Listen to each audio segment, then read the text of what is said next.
All right, we are live. Hello, everyone. Hello. Everyone's having a wonderful start to your Monday. So today we're talking about a topic. It is drug-induced nutrient depletion. Now, this is a topic that most people have not a clue about. And not to mention that, but also when your physician prescribes you these medications, they don't tell you what can happen to the nutrients in your body. Maybe if you have a really good pharmacist at the counter where you pick up your medications, they might enlighten you on what you need to take, because what can happen with these drugs that you're on. So this is not my wheelhouse. This is all Ryan. So I'm going to hand it over to him, and I'll jump in anytime I think things might get a little bit too technical or scientific, and I'll try to help us dumb it down a little bit. Thanks, Lisa. And I'll try to keep it simple, but this is a passionate topic for me. So I tend to go ramble off into different rabbit holes on this topic. So from my perspective as a pharmacist, I started as a community pharmacist working the bench and seeing people come in. Really all it was filling prescription medication orders from a physician. And let me tell you, I'm not here today to bash the big pharma or the prescription industry. That's not this message. Actually, this message is more about an awareness. I want to bring awareness to this topic. It seems to not have really received much traction at all. And I'm not sure why, because maybe it's the mainstream physician side where they're just not paying attention to it, but they really should be, because in the pharmaceutical industry, when they get a drug product brought to market, as you see, there's a lot of clinical trials and studies and documentation. There's package inserts. It's well documented that drug-induced nutrient depletion is a very real thing. What that just basically means is that prescription drugs can cause your bodies to be depleted of essential vitamins, minerals, essential fatty acids. So that's what we're going to talk a little bit about today. So it's a complex topic. I was not really all that sure how I wanted to break it down. I was thinking, well, I could do it by disease state. I could do it by mineral that is, that's depleted.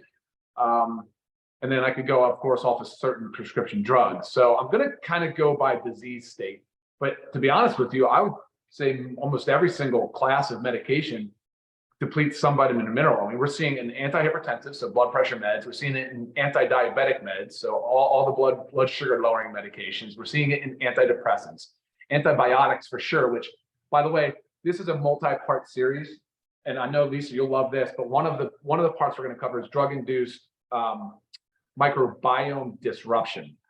Yeah. That'll be a big one. But of course, antibiotics do a little bit of both. They deplete minerals, vitamins, and stuff, and they also deplete our microbiome and our gut functioning and communication and all that stuff. So there's, virtually everything. All these prescription drugs. When you start going down the hall and you're looking at the resources and you're looking at the minerals that deplete, you're like, wow, how is this a thing? And I'll tell you from my experience. So I'm on the bench. You come in for a prescription med. You are filling a water pill, a diuretic, okay? And I've seen this case a lot. You're filling a diuretic. Say it's hydrochlorothiazide because you're just recently diagnosed with blood pressure and it's one of the first line meds they use. And I don't let you walk out the door. I'm like, hey, look, I need you to know what this drug is, what to expect from it, how long you expect to be on it. And I tell these people, I said, you can expect maybe to feel some anxiety, maybe to have some headaches, maybe some muscle spasms. And I let them know. I said, this is important, and you really should supplement with magnesium. So, weeks go by, and this same patient will come back in the door, and lo and behold, they have a prescription for an antidepressant or anxiety medication. And I'm looking at it going, hold on a second. Before we fill this medication, do you recall the conversation we had? And then I walk it back a little bit and say, well, let me tell you this about from this angle. Magnesium depletion also shows signs of muscle spasms, anxiety, and headaches. Yeah, you see what I did there? And the patient kind of goes, okay, let's not fill this prescription yet. What magnesium do you recommend?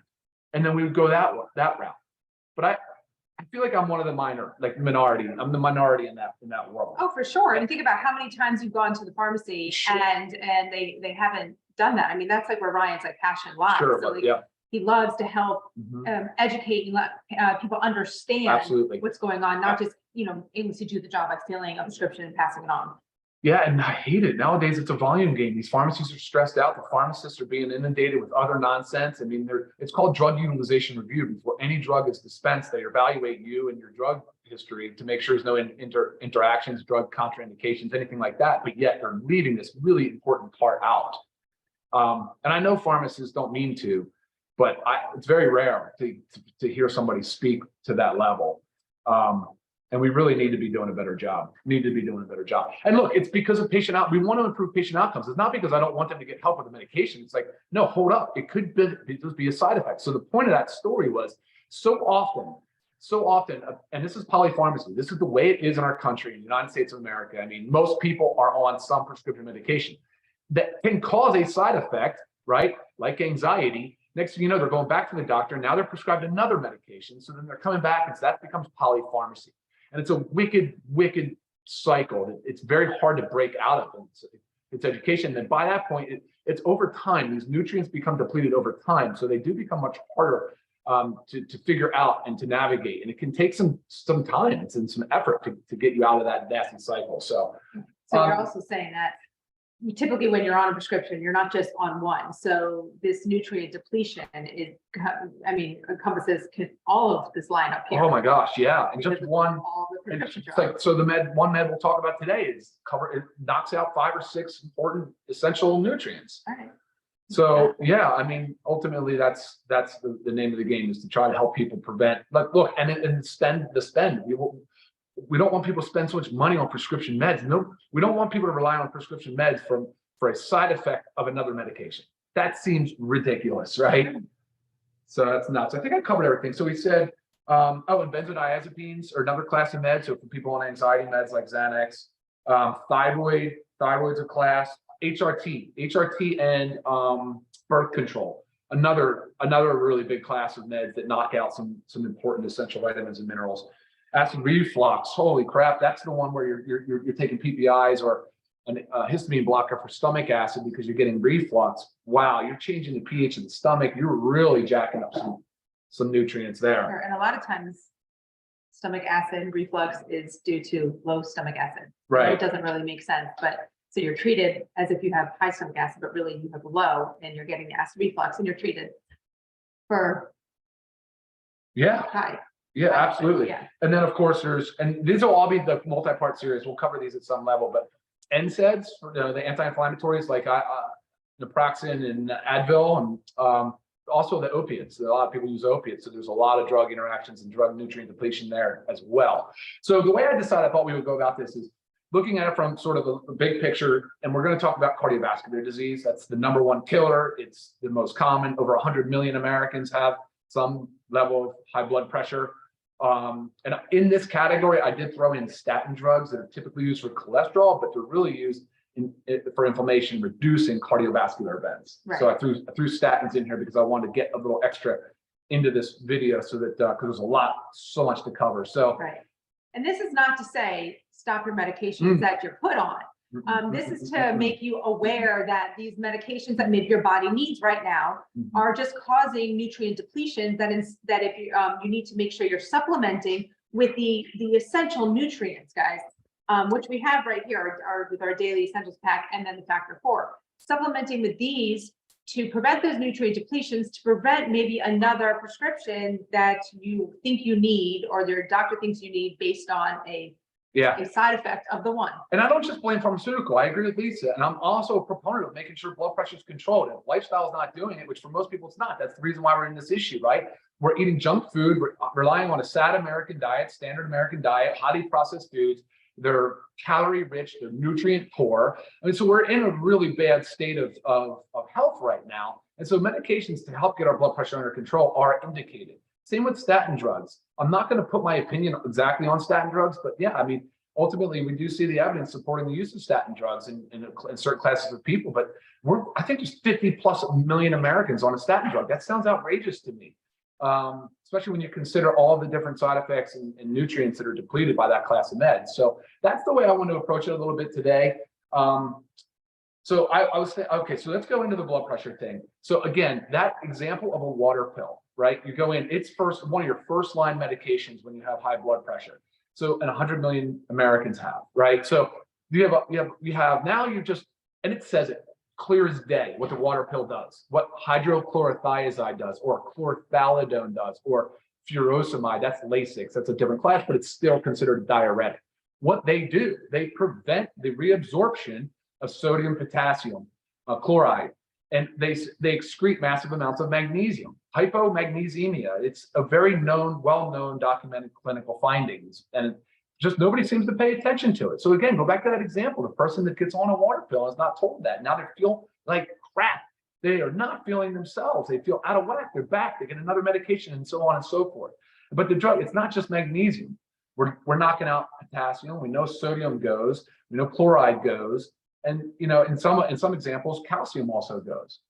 So coenzyme Q10 is another one that you see go. So That's from statins, right? yeah, that's also in the diuretic class. Okay. Also in the diuretic class, and we'll talk about that for the statins. But so okay, dietary supplements, how effective?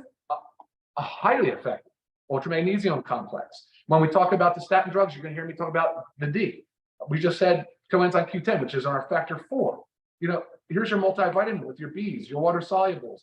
I mean, so you're running, and all of your other essential micros.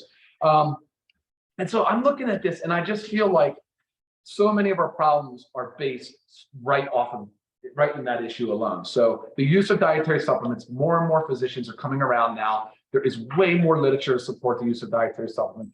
Remember, guys, you need to pick a high quality supplement for sure, because like Lisa will always tell you, it's just as important what's in it as also what is not in it. So and then zinc, selenium, there's other it's like there's a bunch of things. So, and of course the zinc, we have zinc in our multivitamin as well, which is a really important antioxidant. It has a lot of functions.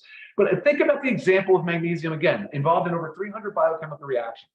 Thousands of reactions, vitamins, essential vitamins and minerals are a part of. And when you interrupt, so let's go back to the blood pressure example again. You use a diuretic, that's a water pill. Let's get rid of the sodium. Water will follow, osmosis follows, right? You drink, you're getting rid of fluids. Great, okay. Body reacts. There's compensatory mechanisms. But what you're doing is you're interrupting some aspect of the cascade of events that that is considered homeostasis. That's the body's normal state of health, right? Health and balance. So when that gets disrupted, there's a compensatory mechanism by the body. So now the body goes, oh crap, well, maybe we should add another medicine.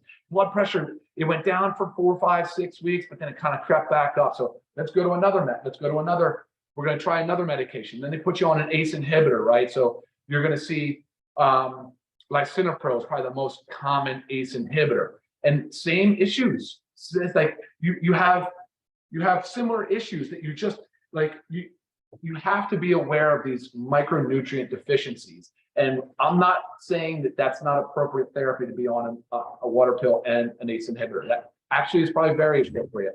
But just guys, please be informed and educated on which vitamins and minerals you are depleting your body on.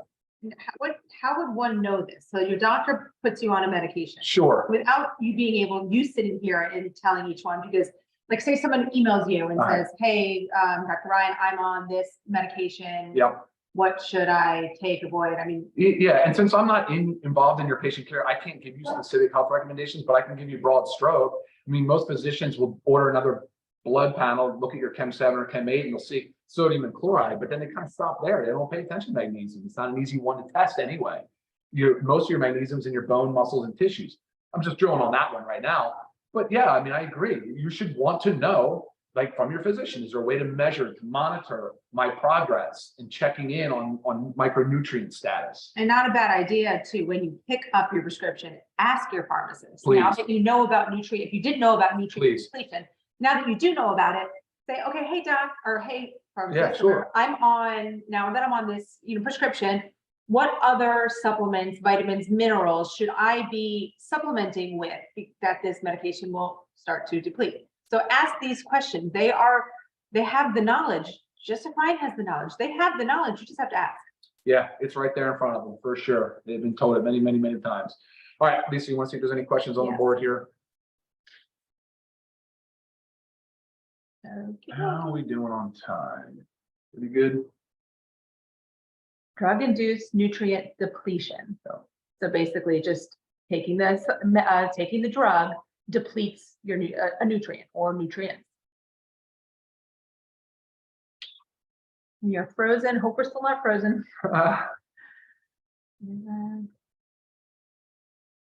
Okay.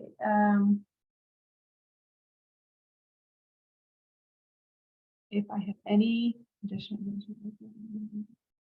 I mean, things like anxiety, chronic stress also further deplete the body. So we talked about lifestyle. Lisa will often talk about the food sources just don't have the nutritional density that they should or once had. But like things like magnesium's further depleted, and B12 further depleted by chronic stress and anxiety. Exercise, different like lifestyle things will knock out magnesium. So I don't understand this culture where we're not why we don't recommend magnesium and essential minerals and vitamins more often. Do you take these in unison with what the products are already taking? So yeah, I'm assuming that means if you are taking a prescription drug, yes, you take the vitamins and minerals at the same time. Yes, you are trying to prevent the depletion that the further causing. I'll give you best practice, I'll give you best practices on certain things, like when to take things. We'll talk about with antibiotics and probiotics and different things of that nature. But for now, there's really no, I mean, well, there's certain timing on some things, but really nothing specific related to this. So blood pressure, big category. We could spend a lot more time here. We could go through each and every single drug, but the message is just please be educated on the medicine you're taking. You want to send me an email, I'm happy to respond. Remember, I'm going to give you a broad stroke. I can't tell you specifically what to do, but based on your med, I can tell you what's likely a depleted mineral or vitamin. Perfect. Yeah. And that's what I think that's what I think this is really about. That's what this is about. That's what we want you all to understand. So ask away. And what it's about, I'm going to say it again. It's about people feeling better and avoiding unnecessary additional prescriptions. I can't tell you how many times I've seen a prescription come in that, in my professional opinion, was treating a side effect of another med. Right. It's mind-boggling. Look at the numbers of polypharmacy. Like the average number of people are taking 3 or more medications. And what about like B vitamin depletion? I know that's a big one, and a lot of times, when we're depleted in B vitamins, we're tired, and you just wonder what. Yeah, and you wonder what that is, and then you start to. Maybe you go to the doctor. I'm tired all the time. What's going on? Maybe you just start excess caffeine. Who knows what you do? But this could just be simply that because of the prescriptions you're taking, your B vitamins are depleted, and we have the full B vitamin complex in our multivitamins. So like these are where we always say our daily essentials and factor 4. Like these are what everybody needs to take every single day, whether you're on prescription medications or not. We always want to prevent these nutrient depletions, because on top of drug-induced nutrient depletion, there are other things in our life that I've talked about before, you've heard it, that further deplete our nutrients. So this is just one big topic. Yes. So I did say I would throw statins in. I kind of regret the fact that I did that, because statins being such a large topic, I consider 50 million Americans use a statin. Professional opinion aside, I mean, they work, they do their job, but listen to people when they tell you the most common side effect is a myalgia, muscle ache, muscle pain. And you listen to it, and then you look at the mechanism of action. How does the drug work? Well, it's an HMG-CoA reductase inhibitor. What's that coenzyme? And then you hear all these reports of depleting coenzyme Q10. So I'm not saying that there's conclusive evidence that statins deplete CoQ10, but one study showed 54% of people on a statin had a reduction in CoQ10 levels.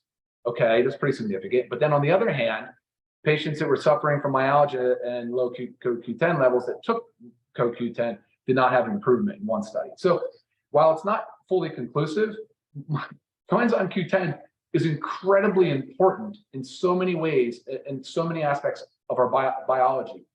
To me, I wouldn't even want to take the risk.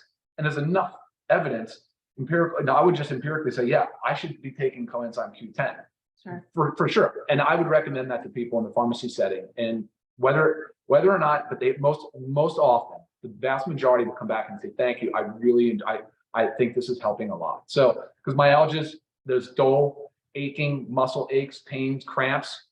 I mean, that's a common side effect of statin drugs. So we want to address the coenzyme Q10 topic, and you'll find that in factor 4. And then also some fat soluble vitamins, vitamin E and vitamin D.